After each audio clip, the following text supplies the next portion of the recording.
तमाम जानकारी के लिए। हम आपको बता रहे थे रिपोर्टर्स लाइव, जहां पर अलग अलग क्षेत्र से हमारे रिपोर्टर्स जुड़ते हैं। अभी हमने आपको जो तस्वीर दिखाई वो आपको बता दें कि गौरेला से थी, जहां पर आज जैसा कि आप सभी जानते हैं कि सावन का दूसरा सोमवार है, उसको लेकर काफी श्रद्धा भक्ति भक्तों में नजर आ रही है, जिसकी एक झलक हमने आपको सीधी गौरेला से दिखाई है। अब हम आपको सीधे ले चलते हैं सरगुजा, जहां से श्रवण महंत हमारे सहयोगी हमारे साथ जुड़े हुए हैं और उनसे जानते हैं कि आखिर वहां पर वो किस तरह की तस्वीरें देख पा रहे हैं और क्या कुछ कार्यशैली होगी, आज की पूरी दिनचर्या क्या कुछ होगी। तो चलिए सीधे चलते हैं सरगुजा।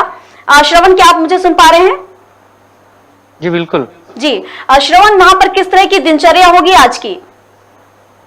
देखिए, आज का जो सबसे बड़ा मुद्दा है वो कर्मचारियों का है। आज अधिकारी और जो कर्मचारी हैं वो अधिकारी कर्मचारी फेडरेशन के बैनर तले जो है हड़ताल पे जाएंगे और आज जो है पूरे जो प्यून से लेकर के जो अधिकारी हैं और कर्मचारी हैं वो अपना काम बंद और कलम बंद कर रहे हैं, जिससे काम बहुत प्रभावित होगा। अगर मैं बोलूं कि अगर शिक्षा विभाग की बात किया जाए तो शिक्षा विभाग के जितने भी संबंधित टीचर हैं, चाहे वो डीओ कार्यालय के हैं, चाहे प्यून हो, चाहे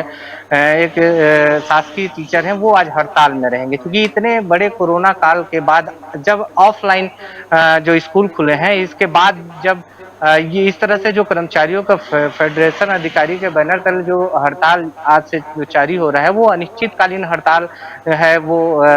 किया जा रहा है कर्मचारियों के द्वारा, और इससे जो है शिक्षा के स्तर को भी प्रभावित करेगा, क्योंकि अभी जो है बहुत दिनों बाद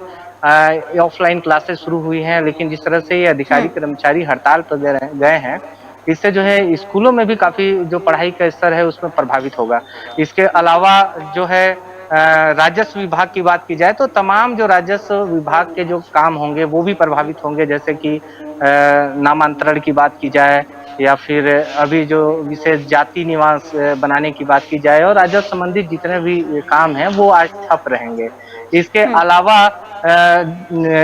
तमाम जो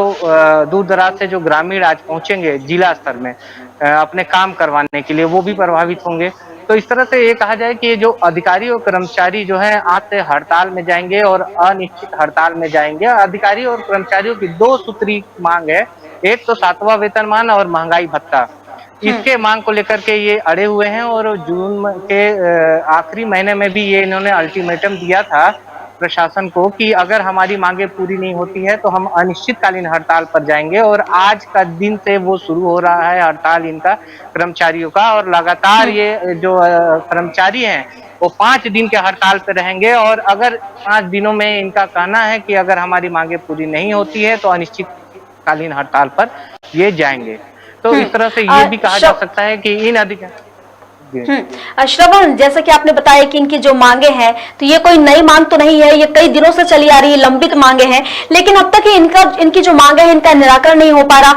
क्या कारण है जिसके चलते प्रशासन इनकी मांगों को पूरा नहीं कर पा रहा है? और कहीं ना कहीं बच्चों की पढ़ाई देखा जाए तो वो भी प्रभावित हो रही है, क्योंकि वैसे ही जैसा कि अभी आपने कहा कि 2 सालों से बच्चे पढ़ नहीं पाए हैं, और अब जैसे स्कूल खुले हैं वैसे ही देखा जाए तो टीचर्स ने, शिक्षकों ने कहना चाहिए, उन्होंने हड़ताल शुरू कर दी है, उनकी मांगे पूरी नहीं की जा रही है, तो कहीं ना कहीं इसका असर बच्चों पर पड़ेगा सीधे तौर पर अगर देखा जाए तो।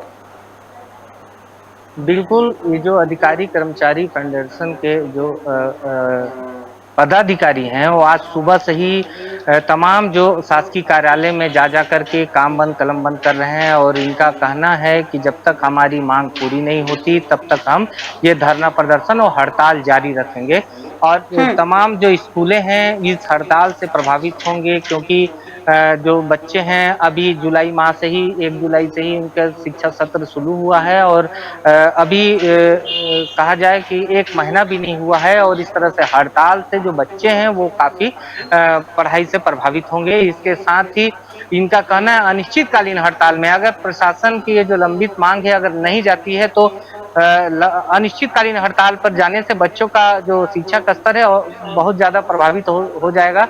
और ये कहा जाए कि ये जो इनकी मांग है इन पर एक वैकल्पिक व्यवस्था की जाए, या प्रशासन को ये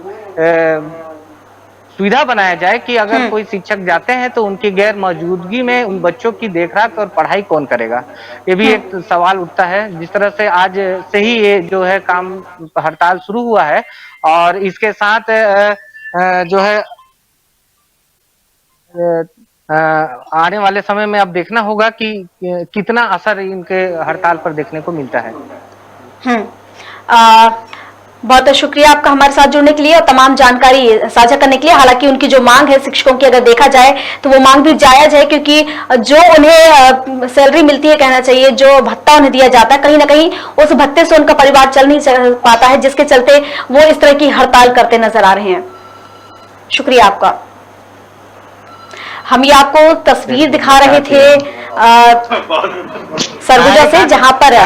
सीधी तस्वीर है। वहां पर बता दें आपको कि जो शिक्षक हैं अपनी परेशानियों से जूझ रहे हैं, जिसके चलते उन्हें कई परेशानियों का सामना करना पड़ रहा है, और अब उन्होंने एक प्रदर्शन करने के लिए एक कदम उठा लिया। उनका कहना है कि उनकी 2 सूत्रीय मांगे हैं, अगर जिन्हें पूरा नहीं किया जाता है वो हड़ताल पर जारी रखेंगे, उनकी जो हड़ताल है वो जारी रहेगी। और अगर इसके बाद भी उनकी मांग पूरी नहीं की जाती है तो आगे चलकर हो सकता है कि कोई और बड़ा प्रदर्शन उनके द्वारा किया जा सके। हालांकि उनकी जो भी मांग है जायज मांग है। और वहीं दूसरी तरफ अगर हम बच्चों की बात करें तो कहीं ना कहीं बच्चों की पढ़ाई भी